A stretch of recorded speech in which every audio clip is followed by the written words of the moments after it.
Hey guys! Hey guys! Hey guys!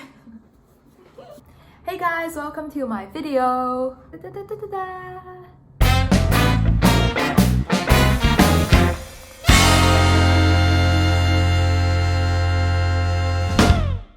You probably don't know me, so let me introduce myself. I'm Samantha, currently a year 2 student at University of Exeter, studying psychology. Well, due to the pandemic, I've been taking online courses for almost a year now, but I'm still so excited to share my UK experience with you guys. If you're already at the stage of choosing university, I'm sure you have already looked at countless leaflets and websites about your courses. So, I won't be talking about my psychology course, which might bore you guys. Instead, I'll be sharing something that is hopefully new and exciting. Societies! I would say society takes a really big role in your university life, which makes one of the biggest differences that distinguishes from your high school life. Because instead of joining extracurricular activities, which might have had limited choices, in university, you get to choose out of hundreds of them. For example, the University of Exeter has over 300 of them, so you'll definitely find one that you're interested in. Other than that, there are many types as well, such as academic, sports, charity, employability, faith, and many more. Last year, I tried the kickboxing society because I wanted to keep fit during university, yeah, never mind about that. Anyways, I wasn't too active in it. I joined a few sessions. Everyone was at a different skill level, so it didn't matter that much if you're a professional or not. It wouldn't be embarrassing if you're just trying it out as a new hobby. The coach would come around giving you personal tips on how to improve, and this should apply to most of the sports societies. Anyways, thankfully that wasn't the only society I joined. I was an active member in 2 societies, which both were organized by Hong Kong students. Because there are so many Hong Kong students studying in the UK, almost all UK universities have at least one society that is run by Hong Kong students. You name it, they probably have one. They could go by different names, such as Cantonese Society or Chinese Society. Either way, they run similarly and have similar events. In Exeter, there are 2. Hong Kong Society and Hong Kong Public Affairs and Social Service Society, known as Hong Kong PAS. First, I'll be talking about my experience in Hong Kong Society. I was a member last year and I joined several of their events. In fact, the first ever event that I joined was their orientation camp, known as O-Camp. It took place in Hong Kong during summer. We did city tracing, we played many team building games during the 3 days, 2-night trip in Sai Kung. I met most of my university friends there, and some remain very close friends till this day.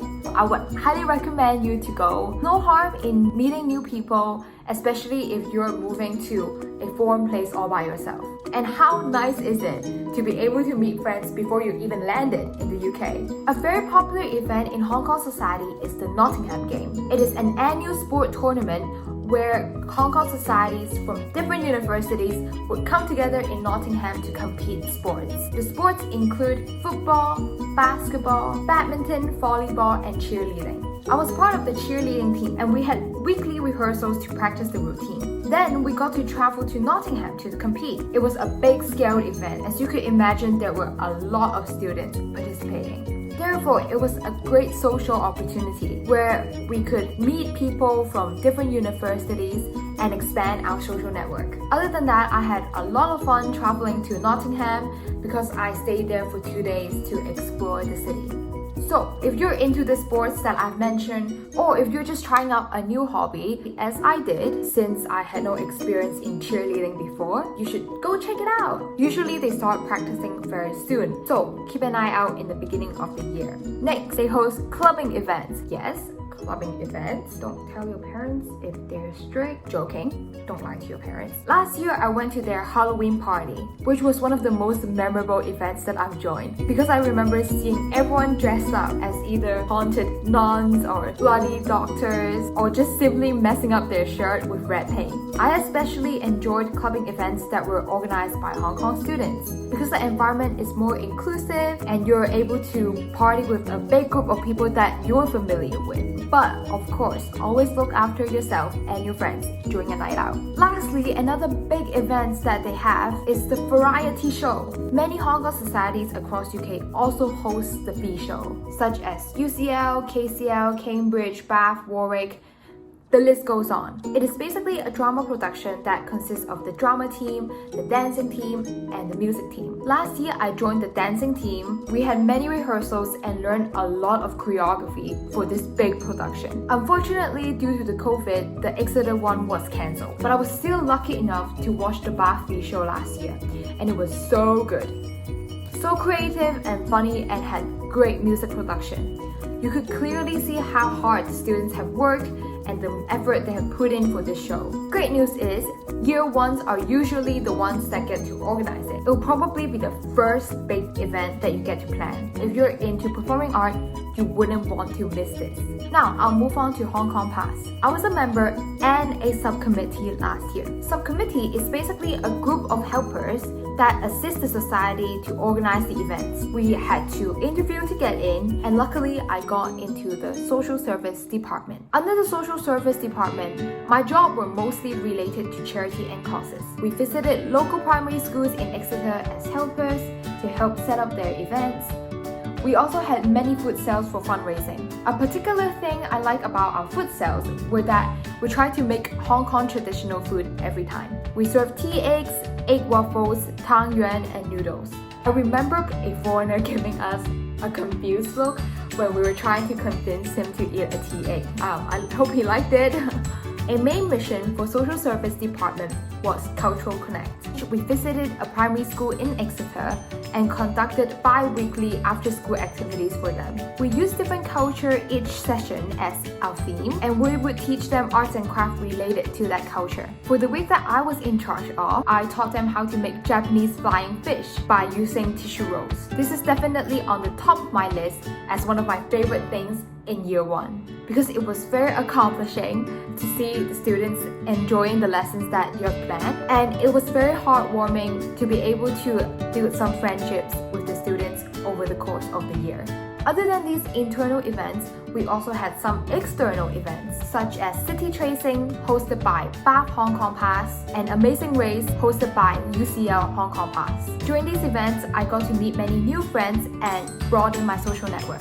In other departments, such as the Public Affairs Department and Publicity Department, they had different jobs. For Public Affairs, their events were more focused on the academic aspects. For example, they organized the flagship event of Exeter Hong Kong Pass, which is called the Exeter Forum, where students from Hong Kong Pass across the UK would come together in Exeter to discuss and debate social issues. They also went to external events, such as Cambridge Quiz, where they had a high table dinner, Birmingham Public Speaking Competition, LSE Forum, and more. For Publicity Department, they were mainly in charge of designing posters and the Instagram page. Overall, I participated in many Hong Kong Pass events last year. A notable one would be the annual charity ball, where we all get to dress up and stay at a hotel for a night. Last year, we went to Bristol, and the proceeds were donated to Bath cats and dogs for charity purposes. I would highly recommend you to join a subcommittee, because you get to spend your spare time in year one on activities that were meaningful, instead of just sitting in your dorm and looking at your laptop screen for 24/7. This would not only look good in your CV, you would get to broaden your horizons by meeting more people and visiting more places. This is basically the gist of what I want to share today about societies, but there is also something that I want to mention to you guys, since it is a frequently asked questions by freshers. What is 上莊 and how do you do it? 上莊 is a common phrase in Hong Kong that means becoming a committee member. A lot of people feel this becoming a committee member as a must-do thing in university. So, I would like to give you guys some insight. As a person who has some experience in this, I would recommend you to join a subcommittee of a society that you are interested in. Joining subcommittee is the most straightforward way to prepare yourself for the future role that takes place in year 2, because you get to practice your organization skills, your presentation skills, your communication skills that are crucial as a committee member. Also, you get an idea of what is expected of you, since you'll be working very closely with committee members. Therefore, if you're considering it, joining a subcommittee is a no-brainer. But of course, you don't have to think about it now. For example, I didn't even know what it was until very later on in year 1. So, don't worry about it now. It's more important for you to just enjoy your year 1. Lastly, some of you might want to get out of the comfort zone and meet people that is outside of the Hong Kong community. So, I went on my social media and gathered some society suggestions that are made by my friends across the UK. First up, a friend from UCL suggested ISAC, which their website claims to be the largest youth-led organization in the world. And they take pride in developing youth leadership by providing a platform for exchange of cultures, ideas, and knowledge. My friends specifically mentioned that their members are very international. Next up, a friend from KCL has suggested Abacus, which is described on their website as a society to unite Asian students from all backgrounds and host dinners and nights out with their 8 University London Abacus network, comprising of LSE, Imperial, UCL, and more. Last but not least, a friend from University of East Anglia suggested Educate, which is a society open to any student from any courses and allow their members to connect with current medical professionals such as psychiatrists to help them further engage with the medical community. It even achieved Student Outreach Project of the Year in 2019-2020. Other honorable mentions are Athletic Union from a friend from University of Liverpool and Baking Society from a friend from University of Exeter. I hope you gained some insights through this video. Thank you for watching and bye bye!